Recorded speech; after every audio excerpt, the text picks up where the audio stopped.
Boomer here. Oh, good gracious alive. I sure hope you had a fine week.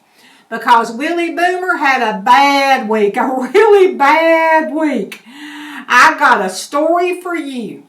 I was driving along this past week.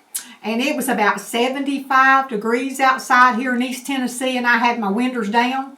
And I was listening to some Dolly Parton and just singing up a storm going down the interstate.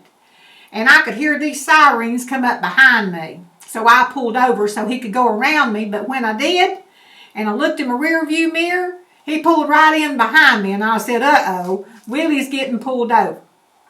Well, he walked up to the car, and he was a big old state trooper. And he said, "Ma'am, do you know how fast you was a-going?" And I said, "No, sir." He said, "You're going 85 in a 65 mile an hour." And I thought for a few minutes, and I said, it was Dolly Parton's fault because I was singing along with her, and we was 9 to 5 in it all the way up the interstate. And he got a little tickled at that. And he said, "Well, can I see your driver's license, your registration?" And I said, "Yes, sir, you can." Well, I pulled out my license and I pulled out my registration. And I also gave him my concealed carry permit. And he went back to his police cruiser and he was sitting there. And he sat there for a few minutes. He must have been called in to make sure I wasn't a fugitive or something, escaped from someplace. He come back up there and he said, "Here's your driver's license back." And he said, "Ma'am, can I ask you a question?" And I said, "Yes, sir, you can." You know, I'm always polite to the police. They have a real hard job. So I always try to be polite to them. He said, "Do you have any weapons in this car?" And I said, "Well, yes, sir, I do. I got a Glock 19 right here in the console." And he said, "Do you have any other weapons in the car?" And I said, "Yes, sir, I do. I got a Glock 34. It's right under the passenger front seat. It's underneath." And he said, "Okay, do you have any other weapons in the car?" And I could feel like he was getting mad at me. You know, his voice got kind of tensed up. And, you know, he said it like this. He said, "Do you have any other weapons in the vehicle?" And I said, "Well, yes, sir." I still was nice. I said, "Yes, sir, I do. I got a CZ Shadow 2. It's right there in the passenger floorboard."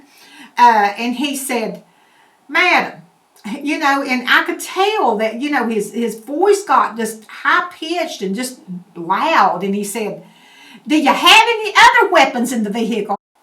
And I said, yes, sir, I do. I got a CZ75 compact right here on my hip. It's in the holster. And he said, "Madam, I'm going to ask you again." And he had this look on his face like this. All bad, you know. "Do you have any other weapons in this vehicle?" And I said, "Well, yes, sir, I do." And I was proud of this one. I said, "I got a Benelli shotgun. It's in the case in the back floorboard. And it's been jacked up. It can shoot the wings off of a fly at 45 yards. And he said, "Madam," he acted like he was real mad now. And he said, "Madam, I'm going to ask you one last time." Well, I was glad he said that because I only had one more gun in the car. He said, "Do you have any more weapons in this vehicle?" And I said, "Well, yes, sir, I do. I got a Daniel Defense AR-15. It's in the back seat. It's covered up that black towel." And he said, "Madam," oh, he just had this look on his face like he just couldn't believe it. He said, "Madam, he thought for a few minutes. He thought. He said, "Can I ask you a question?" I said, "Sure. You go right ahead." And he said, "Can I ask you a question?" He said, "What in the world are you afraid of?" Well, I thought, and I said, "You know what? I'm not afraid of a daggum thing." And he started laughing, and he just laughed, and he took his hand, and he hit his knee like that. He took his hat off, and he scratched his head, and he said, "Miss Willie, I just can't give you no ticket. You're free to go." Now, since I thought that the police had a grip on old Willie, I thought that might be a good subject to talk about. We'll talk about getting a good grip on your handgun today. Well, I'm right-handed, and this is how I was taught to do it. we're not going to start with your gun in the holster or anything. We're just going to double check it and make sure it's empty and make sure it don't have no rounds in it and everything's empty. We already double checked this one. And we're going to make sure it's unloaded though. And then for right now, I want you all to pick up your gun with your non-shooting hand. That'd be your left hand, just for today. And then with your right hand, when I was a little girl, we used to play cowboys all the time. And most of the guys in the neighborhoods, they had toy guns. But the girls didn't. We had dolls. So we always made a gun out of our finger.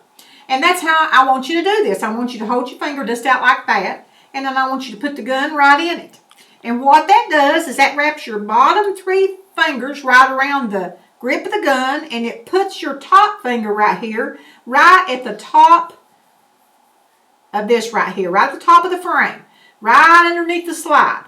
And it puts your thumb over here, right where it should be, pointing forward.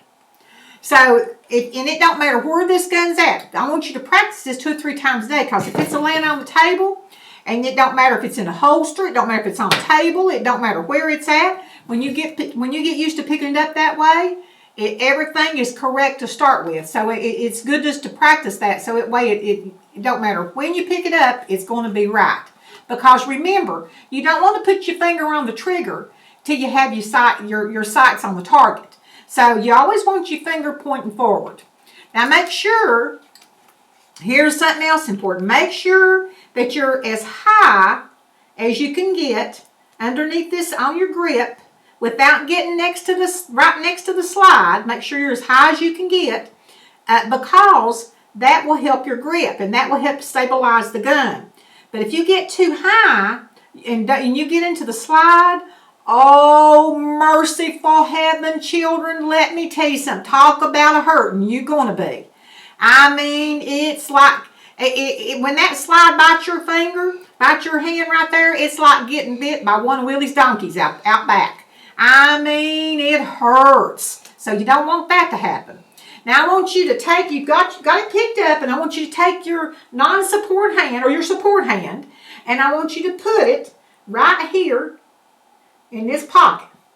And it goes just like that. With both the thumbs going forward, and I want you to wrap them 4 fingers right around your right hand, and you're going to have a good tight grip. Now this is what it's going to look like on both sides. See? Now this is what Willie struggles with, is how tight do you hold a handgun? You talk to some of these experts, and they'll say, well, I hold it like a good firm handshake.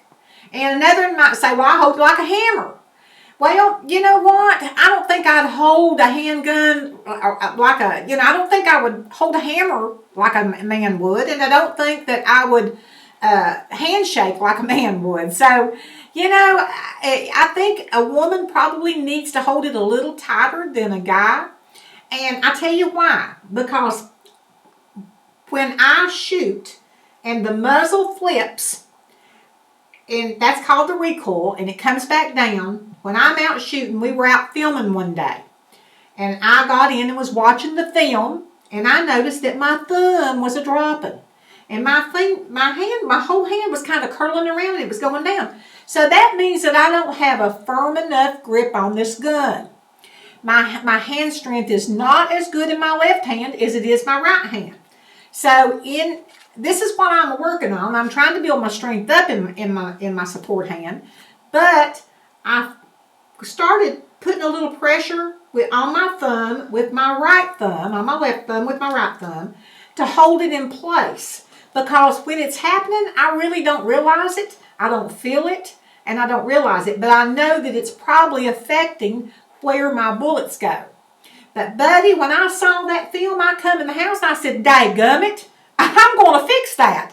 So if you got any suggestions on this, you just put them in the comments. But, it's a good idea for you. What I thought of there. It's a good idea. Take your cell phone out there. Take your camera out there. Film yourself. See what you look like. See what your grip looks like. That's some good practice. And, it really helped me seeing my cell phone film. So, just tell me what you think. Tell me what you have trouble with. But this is what I want you to do. I want you to practice your grip. You know, your grip is the most important part of shooting. I mean, it just don't, you know, between that and your trigger control, and we'll talk about that in another video, that's probably two of the most important things. But you've got to start with some good fundamentals. If you start out making mistakes and start out doing things wrong to start with, it's real hard to correct those things. So, you know, you'd be like a dog chasing its tail. You'd just be going round and round in circles.